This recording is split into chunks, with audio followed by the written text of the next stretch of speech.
What is going on, guys? It is Lally 2SX here, and this is my very first match in PES 2015. I thought it'd be fitting to put this up as my first upload as well, because it will show you the kind of steep learning curve there is to this game, the amount of errors you make and whatnot. And you can see I'm playing as Barcelona, and you can see me make mistakes instantly. My first 2-3 passes were wayward, and that's because I was so used to playing PES 2014 where there was so much aiding in that passing system. So the like 1-bar passing assist that I got in PES 14, it felt like the 3-bar passing assist here. In this match I was actually using 1-bar passing assist. I did go back later to switch it up to 3 and just see what that was like, and by then I pretty much, I won't say nailed the passing, but I was comfortable with the passing. But I can still see people that are using 3-bar passing assist for the very first time will make errors, because it still has that manual feel. I won't say manual, but it still means that you have a lot of control in what actually goes on in the pass, so you can still misplace a passing direction or power. It's just not as easy to do as if you were playing on 1-bar passing assist. So now let's go into the game and how it actually felt playing it. The very first thing I noticed was when I picked it up, the game felt super responsive. It just, obviously coming back from PES 2014, a game that was very slow in responsiveness, and in like just everything felt so sluggish about that game. Within seconds you realise how responsive this game is, and it just felt such a delight to play straight away. When you pass the ball to players like Xavi and Iniesta, and then you suddenly give it to Neymar, and then you click the sprint button, you feel like you've just put on like a bunch of turbo jets or something, and you just feel this electric pace come from him. And this ball control, again, is, you know, Iniesta's got great ball control and so has Xavi, but when you give it to Neymar, it just feels like you can do anything with him.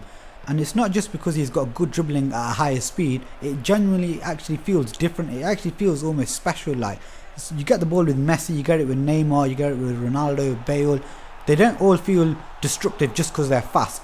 They actually feel destructive in different manners. Ronaldo and Bale have got that powerful feeling in this game, so when you pick up the ball with them, it feels like if anyone gets close to me, I can actually just, you know, let them bounce off me. If I'm, you know, just got enough speed in me to carry on with this run, I've got the strength to hold them off. But when it's with Neymar and Messi, it's like I can run at pace, but then if anyone gets near me, I can just drop the shoulder. I can, you know, almost just be elusive like I can't with any other player at pace. So even with Ronaldo and Bale, they don't seem as elusive as Messi and Neymar, and that sort of feel in this game, it almost feels magical the way they've done that as well, because Robben, he feels unique when he dribbles, not just because he's fast, but the way you feel like you can do anything with just Robben. I don't know how they've done it, but I shit you not, it really does feel magical. And when I said earlier that you can drop the shoulder and beat your man, it's not like you actually have to do tricks to beat your man in this game, because I beat a man in this game with just using the left stick a lot of the times, probably more than I actually did by using tricks. So, you know, dribbling does feel super responsive, super great. Not just the fact that you don't have to use tricks to beat players, but the fact that it just, you know, it just feels like you got total control again. So now I'll move on to the shooting, and it's not something which I didn't feel like I have to take a long time grasping with it, and I wouldn't really have any complaints. But the only complaint I could really have is the fact that I wasn't really good at it. I don't know why, because I felt like I grasped it. When I say I felt like I grasped it, I knew what it would take to have a good shot. So in this game, it wasn't like, you know, if you just got a clear sight of goal. No, I wouldn't say a clear sight. It's not like if you didn't have a defender in your way, suddenly you'd have a good shot. It'd be like you'd have to feel like it was a good time to have a shot. So it'd have to be on your stronger foot. If the ball was, you know, rolling nicely, or if it just sat up for you, you could then have a good strike. You couldn't just randomly decide to take a shot because there's no defender in front of you. It felt like you had to just know when it was the right time to shoot, and a lot of the times I didn't know when it was the right time to shoot, but when I got one-on-one, I would almost snatch at it, and that kind of frustrated me when I'm looking back at these videos. At the time, I didn't feel like that. So the shooting, it definitely felt like it had a lot more oomph to it, a lot more venom behind a lot of the shots. Not saying every shot had venom behind it, because I remember when I was playing a match against KSI, and I'm going to upload that match a bit later on soon, but when I was playing a match against him, he got the ball with Cruz, and I think the ball was almost stuck between his feet, or he wasn't really dribbling where the ball was out of his feet, and he took a shot with his left foot and it was going across goal, and he put a lot of power behind it, but the ball was almost, I won't say weak, but it didn't feel like a comfortable strike, so the ball went way wide and it bounced before it even went out of play, and the way it did that, it actually felt realistic. I'm not saying that you won't score these wonder strikes or these amazing goals that you'll never see again, because you will, but when them chances come, trust me, they're not going to be the easiest to take. And when you do score them goals, well, you'll see the way I react for my first goal in this match. It was just such a great feeling. And the reason it was a great feeling for me in this match, it wasn't the best goal in the world, but it was my first match. I didn't want to lose in PES. That's the sort of guy I am. I didn't want to lose my first match. It's that sentimental value I have in PES for some weird reason.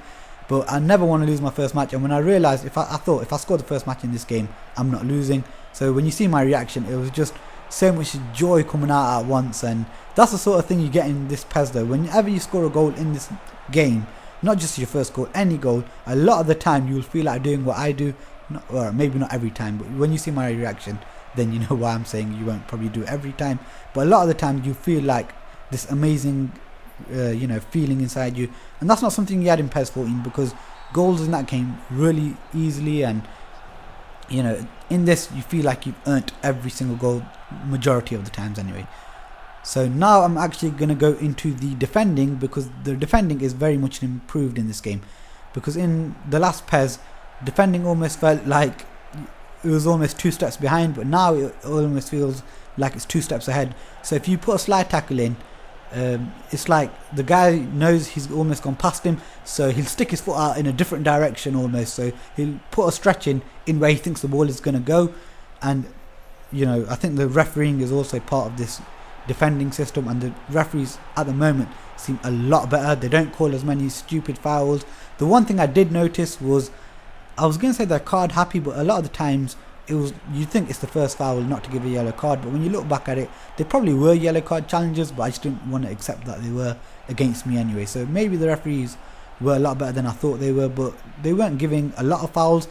I just felt they were a bit card happy. I'm not sure if that was just me and because they were coming against me a lot, but maybe, I don't know, that's something you'll have to judge for yourself when you give a lot of fouls away. I don't really give too many fouls away, so it was a bit hard to judge. But yeah, I think the defending itself was, I think the team defended well as a unit. Players tracked a lot of runs. So yeah, I think the defending worked pretty fine in this game, and the referees are pretty much, I won't say up to tune, but maybe a few touches here and there. So yeah, I think the defending won't let this game down that much. Oh, sorry, I won't say let them down that much. I don't think it's going to hold the game back anyway.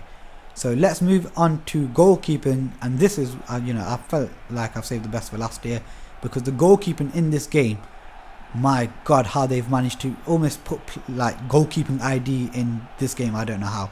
I was going to say player ID, but I think there's goalkeeping ID, because I don't think every keeper is going to feel super unique, but there's like a type of goalkeeping. So like your Lorises and Manuel Neuers, they'll be a very good sweeper keeper in this game, and I think they've managed to capture that goalkeeping ID in there. My biggest compliment to the goalkeepers in this game was the fact that I could actually trust them.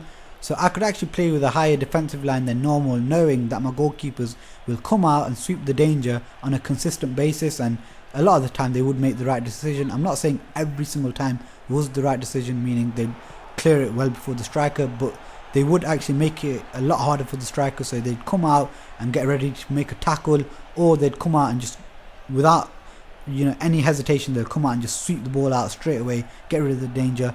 I remember in PES 14, and not just PES 14, all the other PESs, that the goalkeeper would come out, but he'd be hunched down and coming out really slow. Here, they just bolt off like lightning, man. They just get out really, really quick and full on sprints, which I'm really impressed with, by the way, in the way they do that. Because before it was like they come out ready to use their hands. Now the goalkeepers are actually more used to not just using their hands, they actually use their feet in terms of, one, clearing the ball a lot, and two, they actually use their feet to make a lot of saves as well. The goalkeepers seem to anticipate everything a lot earlier than they ever did before, so that's probably why they seem so effective as well.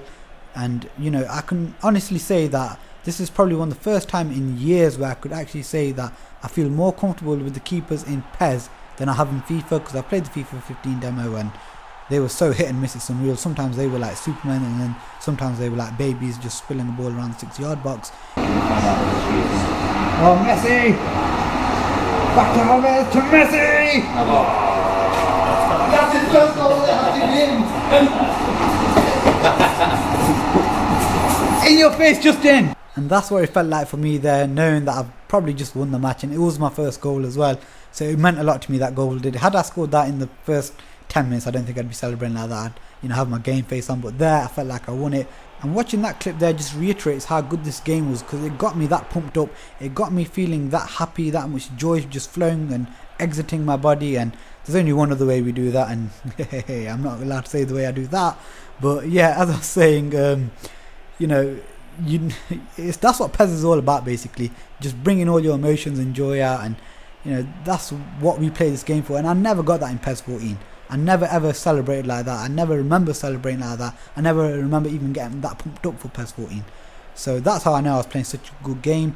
And another good thing I think that I liked about this game anyway was the fact that I know people that played the FIFA 15 demo, they said it felt like FIFA 14, and you know FIFA always feels like a basketball game. All the action happens in defense and attack, so there's no midfield battle. In PES 15 there always feels like a midfield battle. It feels like the game is almost won and lost in midfield, which I won't say almost, it definitely is won and lost in midfield. But in PES there's always a midfield battle going on, and that's if you're playing against a good opponent. If someone else doesn't know what he's doing in midfield, then you'll control the game, you'll walk the game like that basically. So that's how I know, you know, that I'm playing such a good game.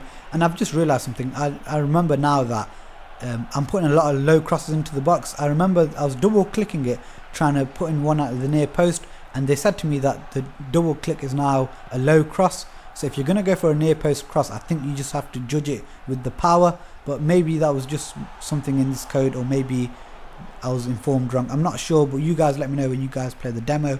Let me know if you double tap the cross button, does it do a low cross? And if you put in less power, will it just suddenly whip one in at the near post or chip one at the near post? I don't know. Obviously I'm going to have to play a bit more now, because it took me a few matches to realise that. I'm thinking, I'm trying to, you know, go for a near post cross. Maybe at the time I was thinking I'm only double tapping it surely, but maybe I was also thinking I might be with excitement triple tapping it.